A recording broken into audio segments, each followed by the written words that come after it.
Bonjour monsieur, que puis-je faire pour vous? Bonjour, je voudrais 2 kilos de jarret glatte cachère parce que mon gendre est très religieux. Vous en faites pas ici, tout est halak. Ah bah tant pis alors.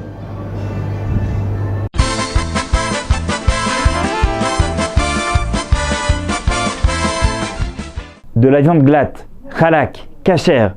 Vous avez certainement déjà entendu toutes ces notions. Mais quelle est la différence entre ces notions? Commençons par le plus simple.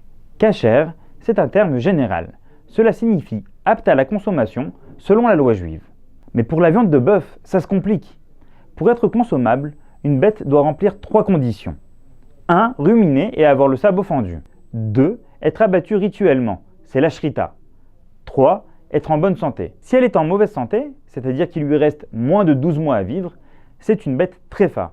Elle est interdite à la consommation. Mais comment sait-on à l'avance si la bête aurait pu vivre encore 12 mois? Est considérée comme viable pendant 12 mois, une bête n'ayant ni de lésions externes, comme une patte en moins, ni de lésions internes. Le cas le plus fréquent de lésions internes, c'est un poumon endommagé.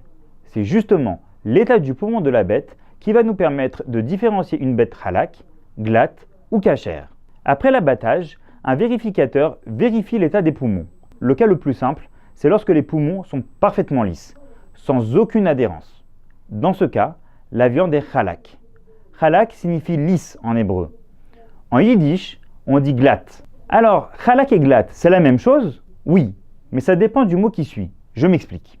Si on dit halak Bet Yosef, ça veut dire que le poumon n'a aucune imperfection. Le nom Bet Yosef a été donné d'après le code de loi juive des séfarades. Si on dit glatte Rama, ça veut dire qu'il y avait quelques imperfections que le vérificateur a enlevées avec le doigt. Le nom Rama a été donné d'après le décisionnaire de référence des Ashkénazes. Si le poumon a des imperfections qu'on ne peut pas enlever avec le doigt, le vérificateur gratte ces imperfections avec son ongle. Il fait gonfler les poumons et les trempe dans l'eau. Si ça fait des bulles, c'est qu'il y a un trou dans le poumon. La bête n'est pas viable et est donc interdite à la consommation. Si ça ne fait pas de bulles, c'est qu'il n'y a pas de trou. Le Rama considère que la bête aurait pu vivre 12 mois de plus. Elle n'est donc plus glatte, mais elle est cachère. En résumé, les séfarades ne doivent consommer que de la viande halak Bet Yosef. Les poumons de la bête sont parfaits. Les Ashkénazes consomment de la viande glatte Rama.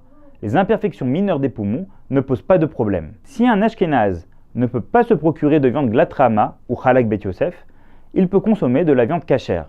Le poumon n'est pas parfaitement lisse, mais il n'est pas troué.